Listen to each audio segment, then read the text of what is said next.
Hello বন্ধুরা, সবাই কেমন আছো? আশা করছি সবাই ভালো আছো। তো আজকের টপিক হলো শ্রীমদ্ ভগবত গীতার প্রথম অধ্যায় 30তম শ্লোক।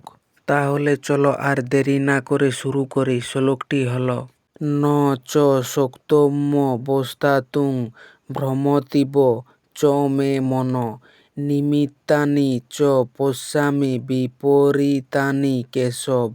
এই শ্লোকটি সহজ অর্থ হলো, অর্জুন বললেন, হে শ্রীকৃষ্ণ, আমি স্থির হয়ে দাঁড়িয়ে থাকতে পারছি না। আমার মন যেন ঘুরছে এবং আমি সব অশুভ লক্ষণ দেখতে পাচ্ছি। এটাই হলো এই শ্লোকটির সহজ অর্থ। এরপর চলো শ্লোকটিকে ধাপে ধাপে ব্যাখ্যা করি। তো শ্লোকের প্রথমই রয়েছে ন চ শক্তমি অবস্থাতুম।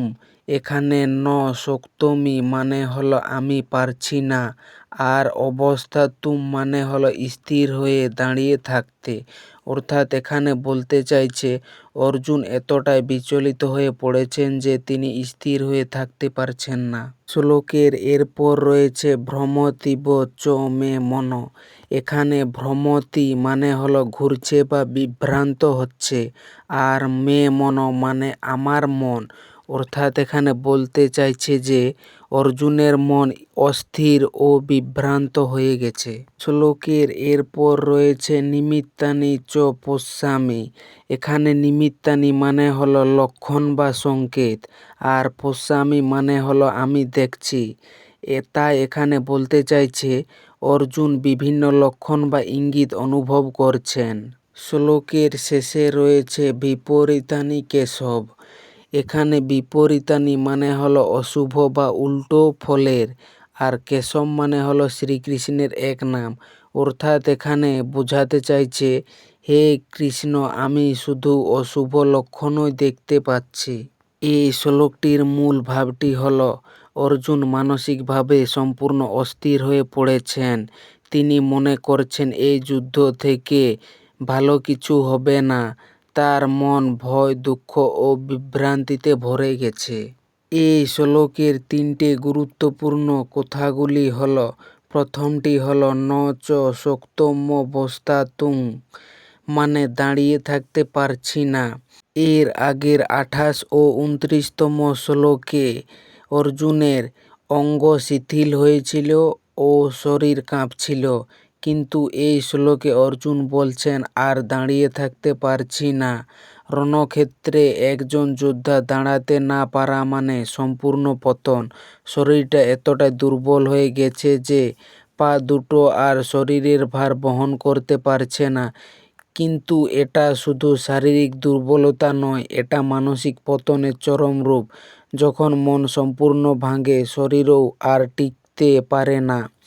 দ্বিতীয়টি হলো ভ্রমতীব চ মে মন মানে মন যেন ঘুরছে।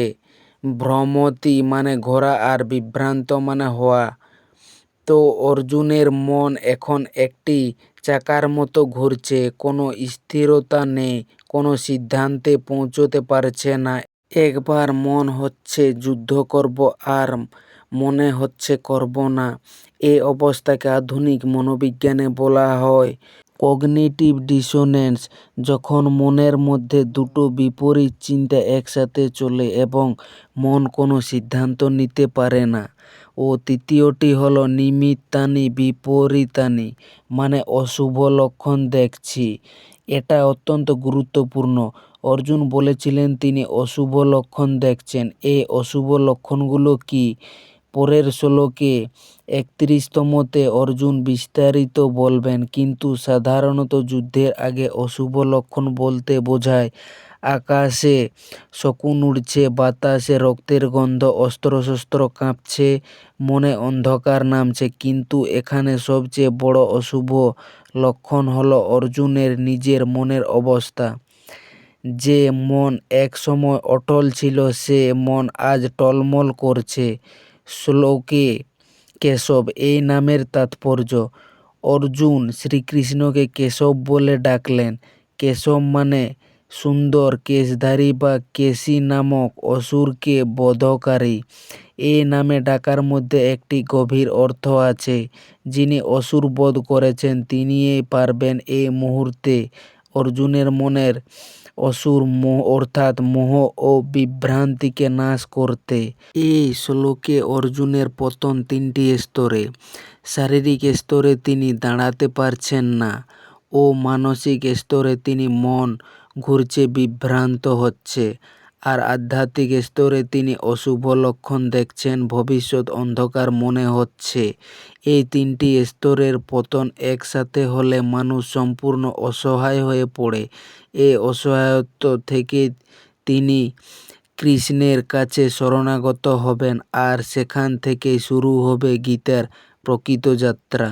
যদি শ্লোকটিকে উদাহরণস্বরূপ বুঝি, তাহলে ধরুন একজন ডাক্তার জানতে পারলেন তার সামনে যে রোগী শুয়ে আছেন তিনি তার নিজের বাবা, অপারেশন করতে হবে। সেই মুহূর্তে তার হাত কাঁপছে, মাথা ঘুরছে, মনে হচ্ছে সব কিছুই ঘুরছে, দাঁড়িয়ে থাকতে পারছে না। এটা দক্ষতার অভাব নয়, এটা ভালোবাসার যন্ত্রণার চরম প্রকাশ। অর্জুনের অবস্থা হুবহুব এটাই। যদি 28, 29 ও 30 এই তিনটি শ্লোককে মিলিয়ে দেখলে অর্জুনের বিষাদ একটি চূড়ান্তে পৌঁছচ্ছে। প্রথমে শরীর দুর্বল হলো, তারপর শরীর কাঁপল, তারপর গান্ডীব পড়ে গেল, এখন দাঁড়াতেও পারছেন না। এই পতনের গভীরতম বিন্দু থেকেই শুরু হবে উত্থান, কারণ যখন মানুষ একেবারে তলায় পৌঁছয় তখন ঈশ্বরের হাত ধরার সুযোগ আসে। এই শ্লোকটির থেকে আমাদের জীবনে প্রয়োগের কিছু কথা পাই, যেমন সম্পূর্ণ ভেঙে পড়লে ঈশ্বরকে ডাকা হয়, ও দ্বিতীয়টি অশুভ লক্ষণ মানে থামার সংকেত। তো বন্ধুরা, এই ছিল শ্রীমদ্ ভগবদ্ গীতার প্রথম অধ্যায় 30তম শ্লোক। তো শ্লোকটি কেমন হয়েছে? আশা করছি ভালো হয়েছে, সবারই বুঝতে সুবিধা হয়েছে। যদি শ্লোকটি ভালো লেগে থাকে তাহলে লাইক, কমেন্ট, সাবস্ক্রাইব করে দিও। ধন্যবাদ সবাইকে ভিডিওটি শেষ পর্যন্ত দেখার জন্য।